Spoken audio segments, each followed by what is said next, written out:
Just finishes off the notes that we started, or that we got through most of on Monday, and there was just a couple pages left to go through.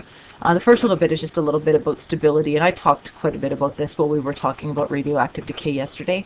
But basically, as the number of protons, right, or Z, like the atomic number, as the number of protons increases, isotopes need an increasing ratio of neutrons to protons to be stable.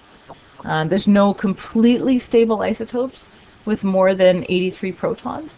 So by increasing ratio of neutrons to protons, what that means then is, like, you end up, whatever your binding energy is, if there's a greater binding energy per nucleon, okay, like that, then that means the isotope will be more stable, right? Unstable isotopes tend to have less binding energy per nucleon, and that's why they break down. Something you need to be able to read is what's called a radioactive decay series, and basically what happens there is, when you have a parent nucleus, and so this one starts with uranium-238, sometimes it decays into a daughter nucleus that is also unstable. And then when this happens, the nucleus will just keep undergoing successive alpha or beta decays until it reaches a daughter nucleus that's stable. And so in this case, the stable daughter nucleus is lead-206. And that's more stable than the uranium-238, but this one has to go through a large number of decays until it actually reaches that stable state. And this could happen quickly, it might happen slowly. This process can take several thousands of years depending on the isotopes. Many of the intermediate isotopes will also undergo gamma decay, so we're also getting a gamma decay here. So this particular series, and they're not all the same, some of them have these axes mixed up, but this has mass number, so that's A, right? That's number of protons plus neutrons, and then atomic number, which is Z over here. So this is what determines the element, right? So uranium, protactinium, thorium, radium or radon, I can never remember. Radium is Ra. Yeah. Then this is radon, polonium, bismuth, and then finally lead. And what's missing here from my drawing that you guys should have in yours are the arrows. So where it indicates decay. So the uranium-238 decays to thorium-234 because it gives off an alpha particle. Then thorium-234 emits a beta particle and becomes protactinium-234, which then emits a beta particle, and it becomes uranium-234, which then emits an alpha particle, and then an alpha particle, and then an alpha particle, and then an alpha particle. And then it looks like here an alpha particle to go down to lead 214, then beta, beta, alpha, beta, beta, and then finally an alpha decay. Okay, and so that what happens in a decay series, really what you need to be able to do is you just basically need to be able to read this as a graph so that you can tell what's going on. Most of the ones that you get aren't going to tell you what kind of particle, like they're not going to give you this information here. You need to figure out that if there'd be an arrow here. So if you go from uranium to thorium, you're losing 2 protons and 2 neutrons. So that's clearly a alpha decay. And so write the first 4 decay equations that are represented in the decay chain above. So the first one is uranium-238 emits an alpha particle and becomes thorium-234. Okay, and that gets us to here. Okay, that's where that gets us to. Then thorium-234 emits a beta particle. So remember, then that means its atomic number increases by 1. So thorium-234 emits a beta particle and becomes protactinium-234. So the atomic number didn't change for beta decay, right? It stays in that same mass number column, but it went from 90 to 91 protons. Then protactinium emits a beta particle, and it goes back to being uranium, but now we're uranium-234. Right? So we're back to having 92 protons, but we have a few less neutrons in there than what we started with. Okay, and that's this one. So protactinium-234 emits a beta particle, becomes uranium-234, and notice too I've got the antineutrinos there for both of the beta decays. Then uranium-234 undergoes alpha decay again and becomes thorium-230 because it gets rid of an alpha particle, and there's the balanced equation for that. I would have normally asked you to write all of the decay equations for this, but that's like 14 decays, and that's quite a bit on there. But just what you need to be able to do is be able to understand how to read it. And I believe there's a couple examples or a couple questions like this in your workbook questions that you're going to do. Okay, on the next page, Hazards of nuclear radiation is also something you need to do. And so in the 2 sets of workbook questions I've given you to do today, one of them is entirely about just nuclear decay, and one of them is about hazards of nuclear radiation, and talking about that a little bit.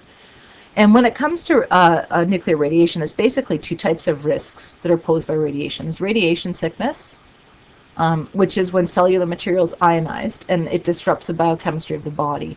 And so just kind of minor radiation sickness, you have nausea, vomiting, diarrhea, headache, inflammation, and bleeding. Severe radiation sickness is often fatal. I would say that this is what David Hahn, that radioactive Boy Scout, where he is in there, he's probably doesn't have nausea, vomiting, and diarrhea and headache all the time, but I would imagine he would have while he was taking apart all those smoke detectors. And I believe, actually, fully believe that he will die long before when he would have normally died in his life because of radiation sickness. Like it's doing too much damage to him. The other type of risk posed by radiation is genetic damage, and this is when you are exposed. So this would be kind of being exposed to kind of, well, not necessarily to gamma, but to kind of more minor types of radiation, like just swallowing alpha particles and beta particles, ingesting them somehow because they can't actually penetrate your skin. Genetic damage comes from very, very high energy particles, especially like gamma rays, and they alter DNA. So this is looking at kind of like at ionizing radiation, right? That yellow is a bit bright and hard to see. So that's ionizing radiation here. I'm going to change the color. And it can cause cancer, and it can cause mutations, even up to about 10 to 15 years after exposure. Sometimes it takes 10 to 15 years after exposure for that to happen. I would say that this is what happened to those radium girls that was in that radioactive Boy Scout movie, you know, the ones that had like, that grew like, that had a big lump coming out of their chin, or their hands actually changed. Like, you're actually talking about mutating, like you're changing things. So this is also what would have happened to the Incredible Hulk. He was exposed to gamma rays, and then he mutates into this big monster that turns green and rips his clothes off and saves people or hurts people, I can't remember.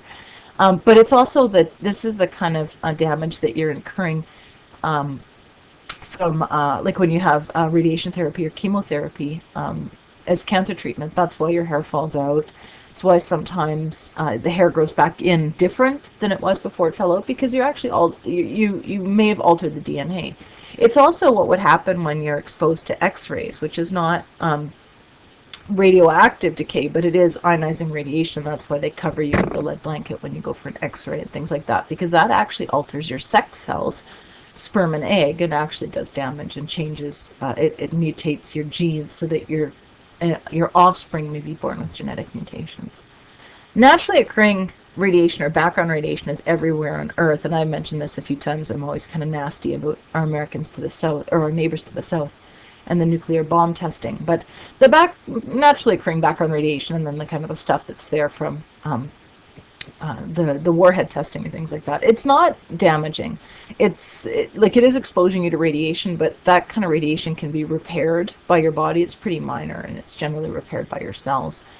That's as a result of cosmic rays, which are things that come from space and very rarely penetrate the atmosphere, but there's still some there. If they did penetrate the atmosphere, we wouldn't have things like northern lights and stuff like that. Then there's also radioisotopes in the ground, and that's in different materials. So basically any rock you pull out of the ground has a level of radioactivity to it, simply because it's been in the ground. And there's different things too, like living in different types of houses. So if you live in a stone house or a brick house, you're exposed to slightly more radiation than if you live in a wooden house, because you're living in, like, stone or brick is made from stuff that comes from the ground. In terms of the different types of radiation, we talked about alpha, beta, and gamma. The effective radiation depends on how well it can penetrate living tissue. And so I've added a column over here that I should have added before, that just is the hazard level. So the first type of radiation here is alpha. Okay. So alpha radiation is a rather low hazard, and again, there's the symbols again. It's 42He because it's a helium nucleus, or 42 alpha. It's made of alpha particles, which are helium nuclei, and it can't penetrate the skin. Okay, it can't penetrate skin at all. So even though what David Hahn was exposing himself to was alpha radiation from the smoke detectors, because that is just alpha radiation, the americium-241. He didn't get it on his skin. He didn't get sick because he got on his skin. He got sick because he took so many apart, and he would have been inhaling those alpha particles, like they would have been going into his respiratory system through his mouth and his nose. It travels about 5 centimeters in the air, and it can be shielded by paper, as I illustrated with the smoke detector yesterday. Beta, and this is both beta positive and beta negative. So there's beta negative, there's beta positive. Beta negative is a stream of electrons. Beta positive is a stream of positrons. Again, it has a low hazard. It can penetrate about a centimeter into your body, and it can travel about 30 to 50 centimeters in air, so a foot to 2 feet in air, and it can be shielded by a few millimeters of aluminum.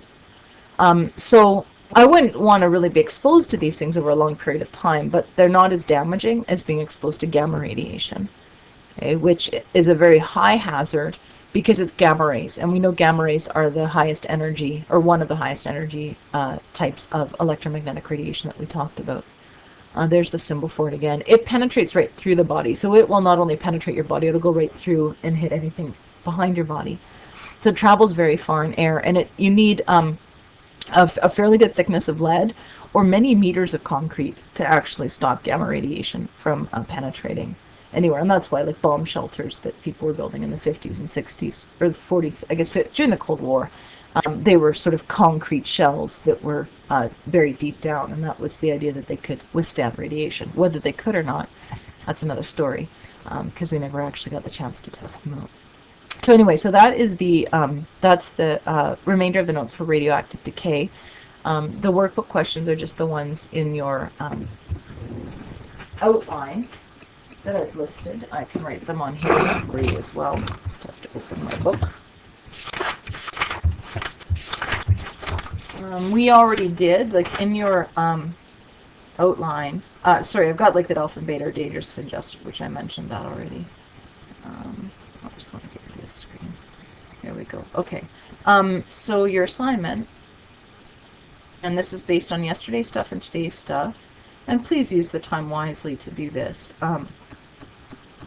In your workbook, my writing is so delightful on the board. So page 310.